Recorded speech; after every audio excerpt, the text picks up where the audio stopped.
Welcome to another episode of Supy Talks. And today again, we're joined by a very seasoned operator from the F&B industry. Someone who has led dozens of sites with Chipotle. He has run a supply chain with more than 5,000 SKUs. And most recently, he joined Pitfire Pizza, a very well-loved pizza brand, which I personally also really love. Really recommend it.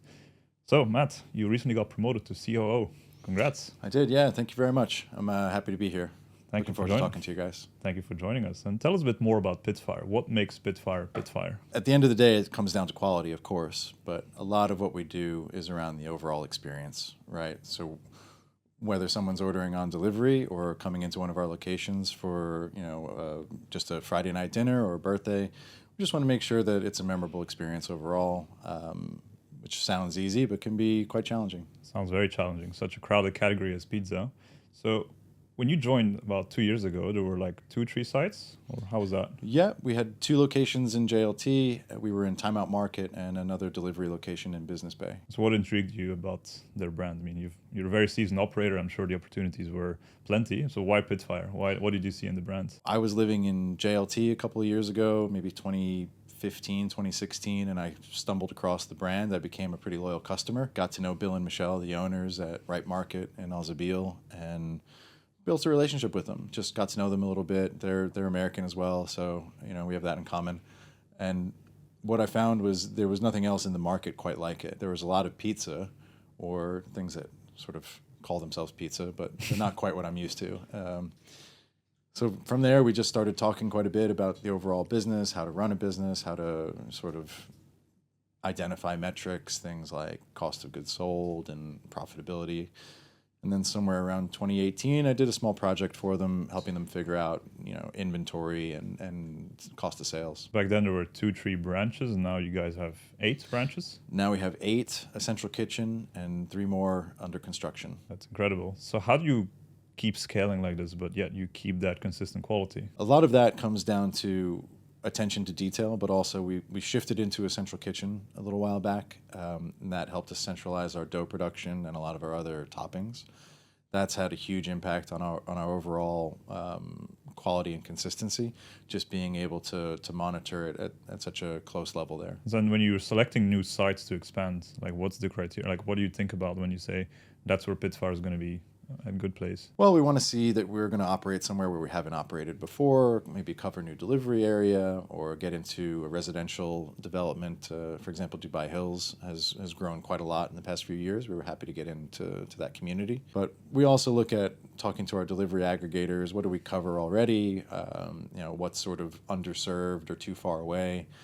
That's why we're going into JVC. We cover that from 2 of our existing locations, but during peak hours, it's just far enough away that we can't quite reach them. And as you're also scaling into 8 locations and soon to be 11, like how do you, keeping quality consistent is one thing, but then how do you keep your costs under control? Because of course, when you're scaling at that speed, you're obviously going to there's obviously more opportunity for mistakes to be made, food costs to go out of hand, labor costs to go out of hand, maybe you pick the wrong rent. Like how do you make sure, what's your guiding principles when it comes to keeping those costs in check? Sure. The most important thing that we look at getting into new spaces are the terms of the lease, right? You only have one shot at it. You can't really renegotiate it along the way. Yeah. So you really need to look at what's the base rent, what's the overall footprint, is it the right size for what we're trying to do? If it's too big, you're not going to make money. We look at things like turnover rent.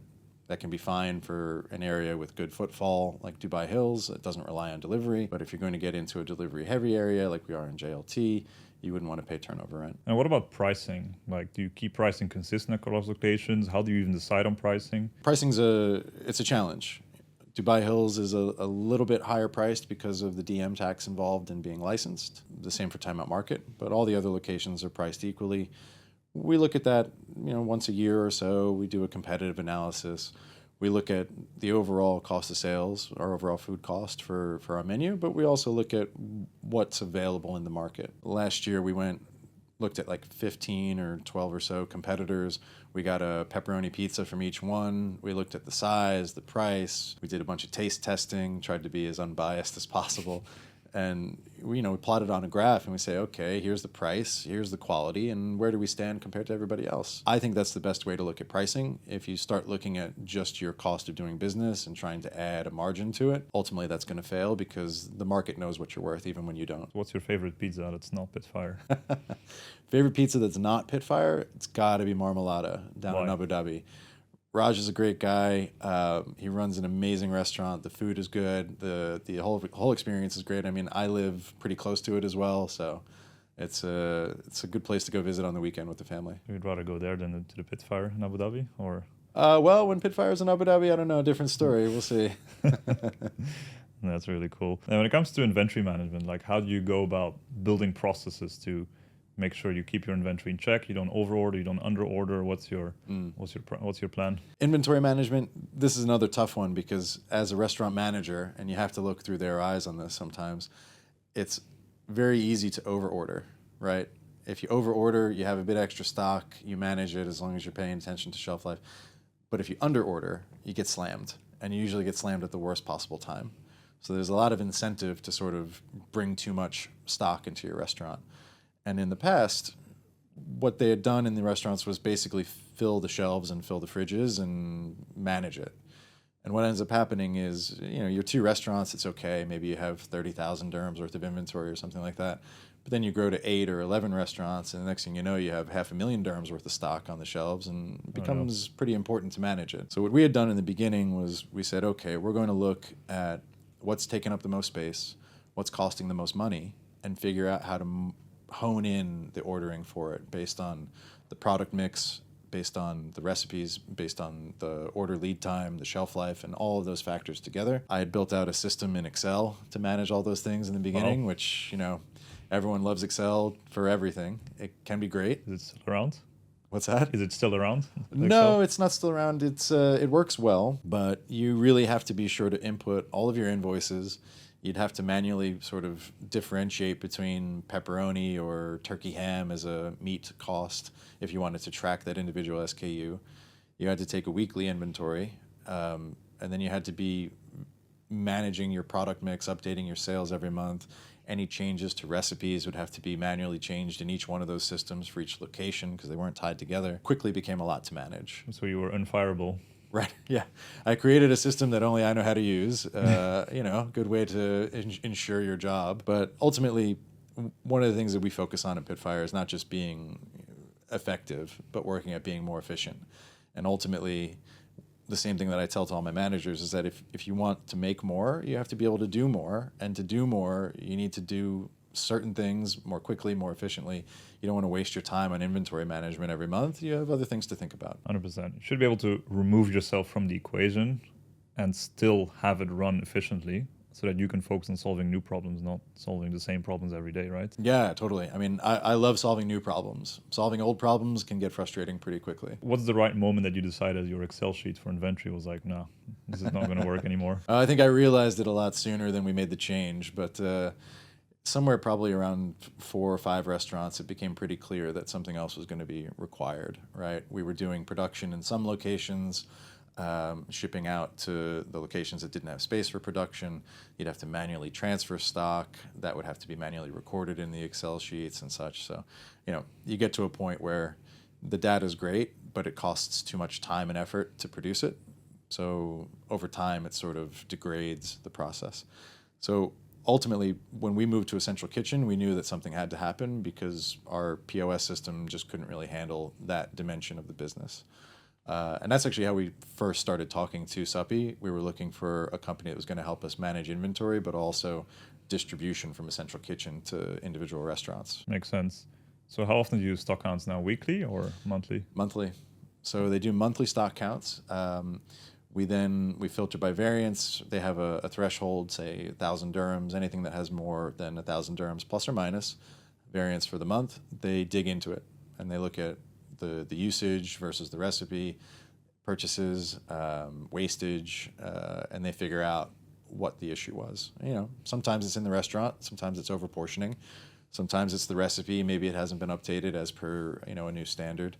And sometimes it's just a mistake. Maybe they ordered 600 kilos of something from the kitchen instead of 600 grams, and nobody realized. Yeah, that's terrible. Doesn't happen too often, but. And tell me the anecdote you told me the other day about the mushrooms. Yeah, so mushrooms. I mean, we use a ton of mushrooms, and probably actually more than a metric ton. And it's one of those things. It goes on our Truff Daddy.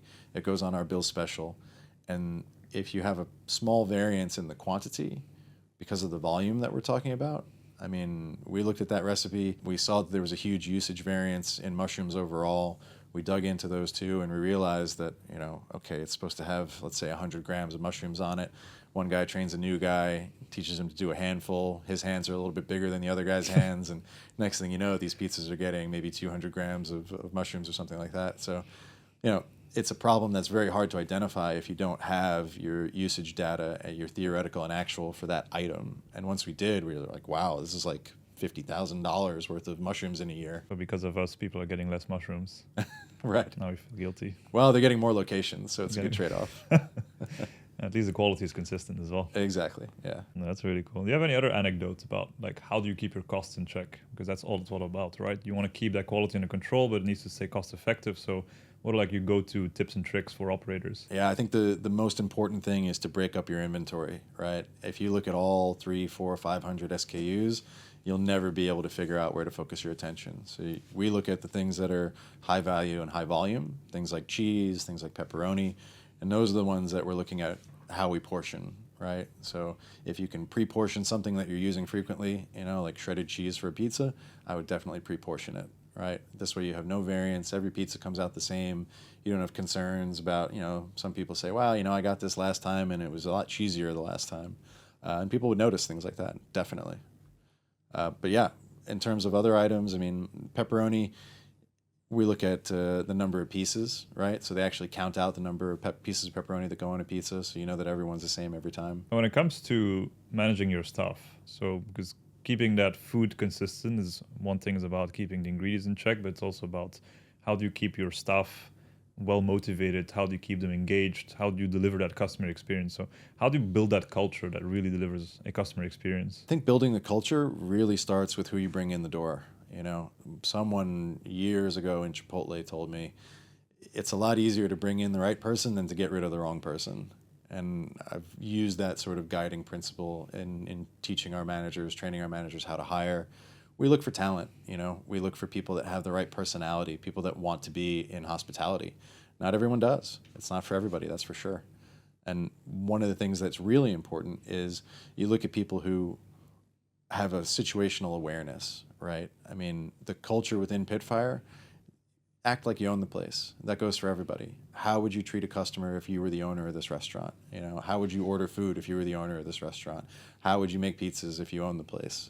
And it's giving people that sort of that sense of authority over their own responsibilities, where we trust them to do the right thing, have faith but follow up, right? And ultimately, it transfers into how customers interact with our staff as well. Resoundingly, we get feedback consistently that they love our servers, they love the managers, they love the people that they talk to.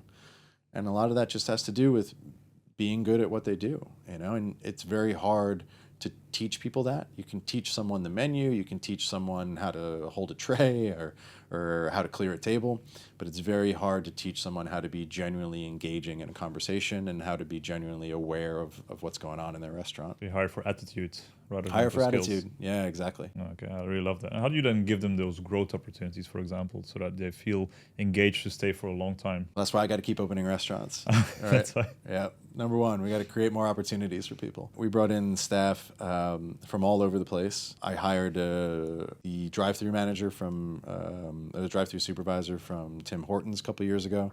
She's a restaurant manager now. We had a delivery rider back when we used to do deliveries ourselves. He's now managing a delivery location, and we create these opportunities and people rise to them because they know that they can. They know we're not going to be constantly hiring managers from outside. It's demoralizing when people get hired in above you, when you know that you know the business, you know the company, you're dedicated to it. So it is very important to us that we hire and promote from within. So all of our managers now have started in non-management positions. That's brilliant. That's you're creating a right culture, I would say. Yeah, trying one pizza at a time, you know. One pizza at a time. I love it. What other tips would you give to other operators who are looking to scale? Let's say that you have an operator who has 2, 3 locations right now. They're hitting that breaking point. Maybe they've also done some Excel work like you did. What are like the best things they should look at to say, okay, now I can confidently scale to 5, 6, 7, 8 locations like you did? I think the key to scaling is growing not for the sake of growth, but growing because there are good opportunities, right? Whether it's good leases, great locations, but also just unit level profitability. You know, if you have one restaurant and it's not making money, scaling to 3 is going to cost even more money in the end of the day. At the end of the day, so it's really important to look at the unit level economics and see that your business is profitable before you scale it. I don't think scale, for the most part, brings profitability. I see. So what are the biggest mistakes you made? Biggest mistakes I've made? Oh, that's a long list. How long is the show? Take your time. Yeah. Listen, I've been in this business for a very long time. Started in restaurants as a waiter and a bartender way back in college or university, as you like. And I found that it was a great opportunity to grow if you had the skills to do it. And the restaurant business I see is sort of maybe not desperate, but it is always looking for people that are able to do the job and to do it well. And I think probably if I had to say I regret something, I mean, I would say, not joining Pitfire full time sooner, maybe would be a good one. Okay. Why is that? Well, before joining full time, I was consulting. I was traveling quite a bit within the GCC, just doing F&B consulting, and I found a lot of the same sort of issues over and over. You have restaurant owners that don't necessarily want to be restaurant operators. You have operators that aren't particularly invested in the outcome, and you have a lot of sort of conflicting priorities. It's a tough business. It's tough to do it well. It's tough to make money at it. And I think one of the biggest challenges is knowing where to look and understanding when you need help. What's the number one reason you think that restaurants fail? Because there's a lot of them in Dubai that fail. So what's like the number one reason? I think the main reason these restaurant businesses fail is that they are overly optimistic about revenue, and they're maybe not fully aware of all the costs associated with running a business. As a great example, I had a client once who was building a sandwich shop outside the UAE, and their pricing was based on their food cost, which seems okay but not great.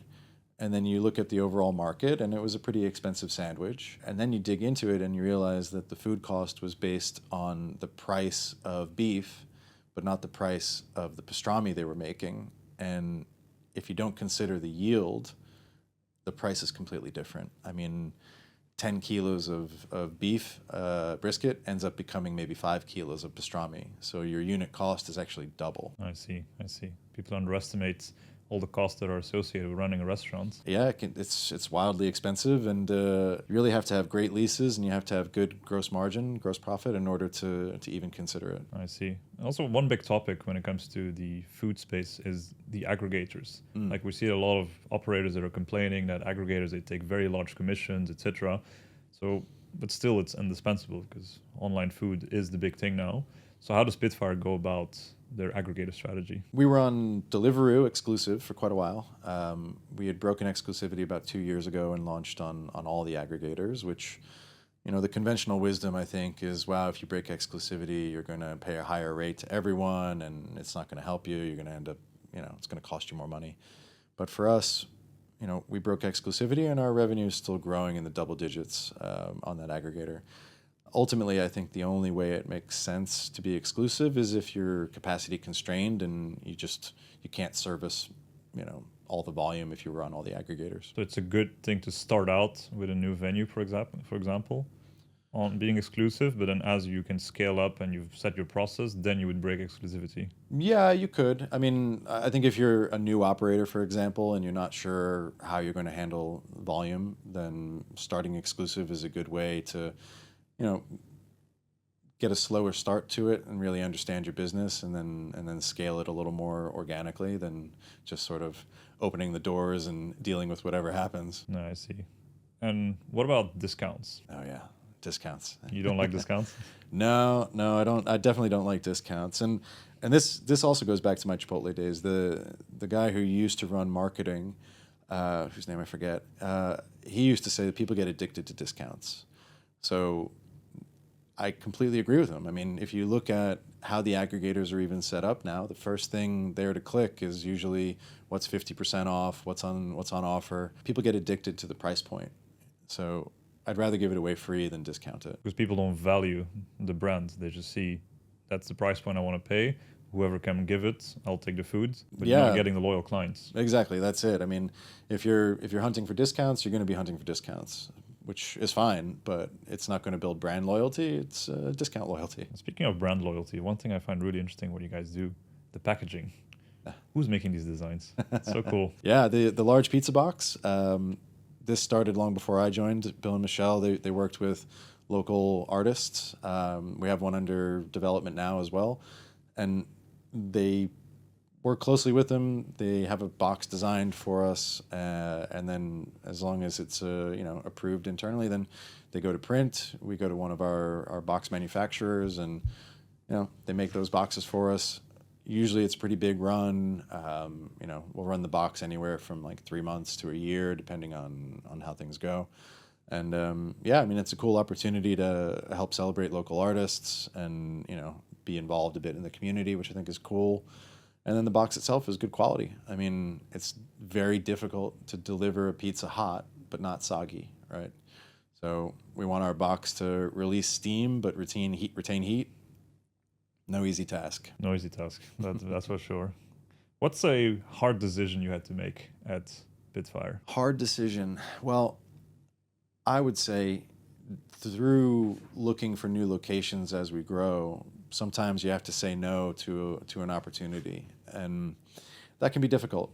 There are a lot of different criteria by which we evaluate a site, and sometimes it comes up wanting. Wouldn't want to name any names, but there was a site I was keen to get into in Abu Dhabi, but ultimately it was more positioned towards events, things like that, not consistent sort of long-term weekly business, and I think probably Gordon Ramsay said something about how a real successful restaurant is able to fill the seats Monday, Tuesday, Wednesday, because everybody can be busy on the weekend. So ultimately, just not enough of a business case to get in there, but it would have been a nice location. But it would have been close to you. Would have been close to me too, yeah. But then you wouldn't be going back to Marmaletta. Right. What other guilty pleasure restaurants do you recommend in Dubai? The biggest one now is probably Q, fried chicken, so sticky rice. They've come up with this secondary concept that they're running, and it's beef tallow fried chicken.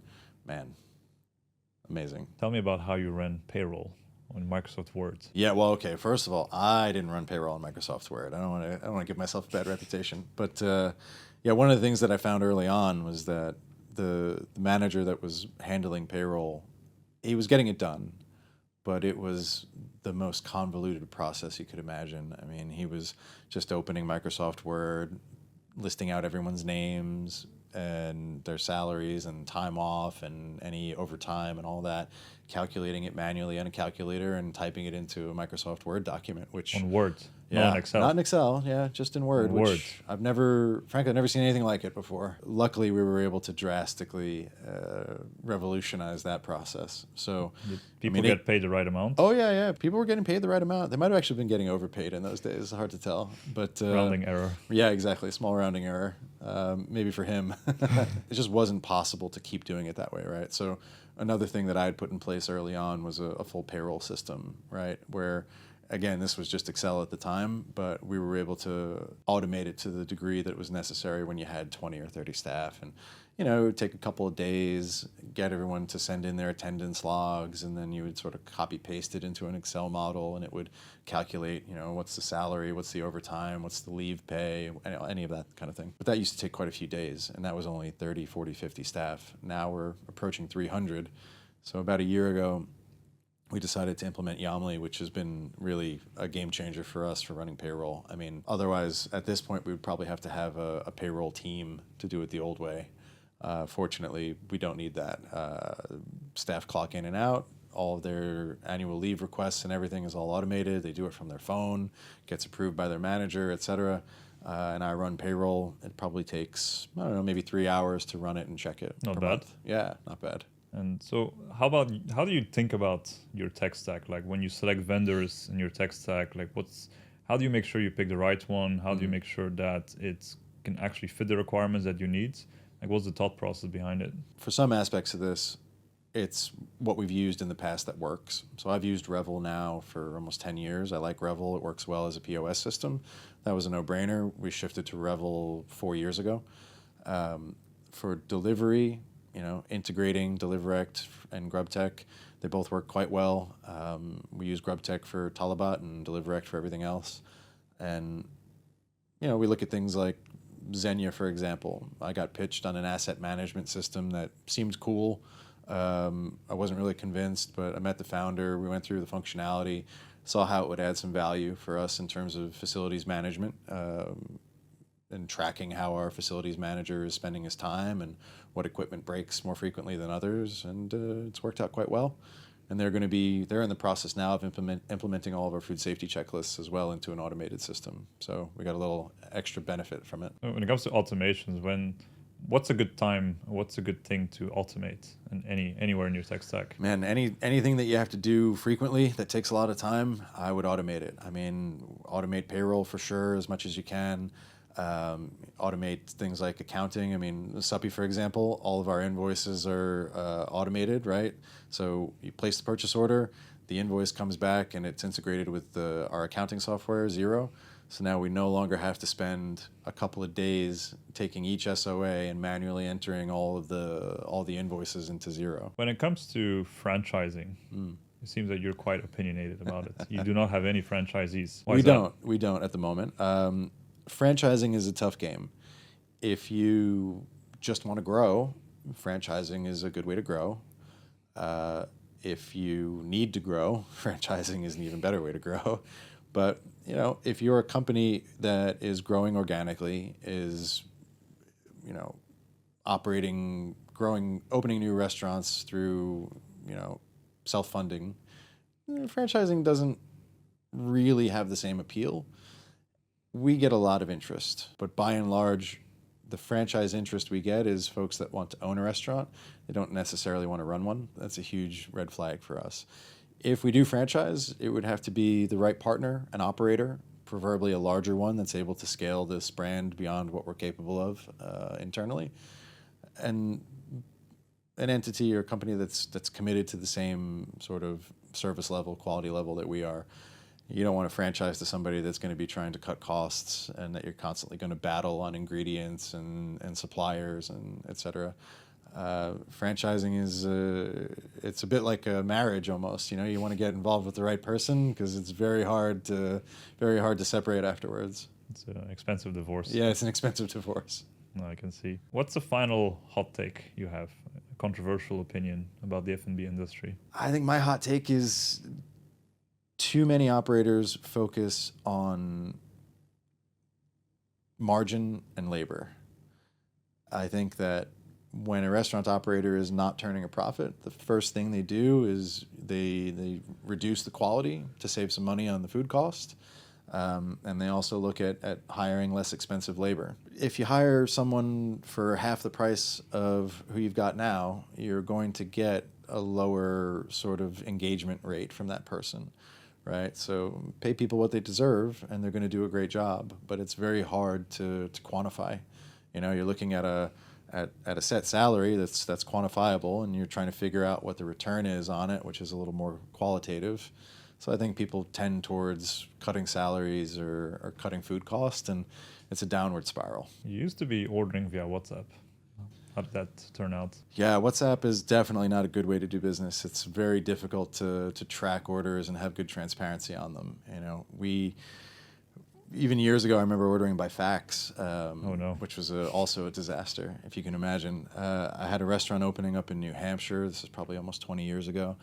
And for the grand opening, I needed, I don't know, 300 pounds, 150 something kilos of steak. And we ordered the steak, and when the dispatcher keyed in the order, they transposed the number and they sent me 10 bag-in-box cases of Coca-Cola or something for the soda machine. Dispatcher was 8 hours away in Connecticut. We let them know about the error. They said, no problem, we can dispatch this in the next 2 hours. So I ended up waiting in the restaurant all night until about 2 a.m. for this steak to show up. And then at that point, at 2:30, something like that, I've now got to marinate 150 kilos worth of steak. No one else is around. It's just me. We're opening the doors the next day at 10 or 11 for a grand opening. Disaster. You know? And that's when you kind of realize there's got to be a better way to do this. Horrible. Yeah. But then even here, we were ordering some things, like I think soda products were coming by WhatsApp, the ordering process. Just around the time we were putting our inventory management and par level system in place, talking to the manager there. Okay, how's the new system working? Is it easy to use? Is it reducing your inventory level? You have more fridge space? And they were like, yeah, absolutely. Everything's working great. We definitely have more space. It's a lot clearer. We can do more than one order in a week. And, things are going just really well. And as he was telling me that, something like 30 cases of Pepsi products walked in the door. And the guy's like, hey, where can I put this? And we just kind of looked at each other like, oh, right. Still some progress to be made, I think. Case in point. Case in point. Very good. Well, Matt, it's been an absolute pleasure welcoming you here in the studio for Supy Talks. Yeah, thanks for having me. Thanks for coming.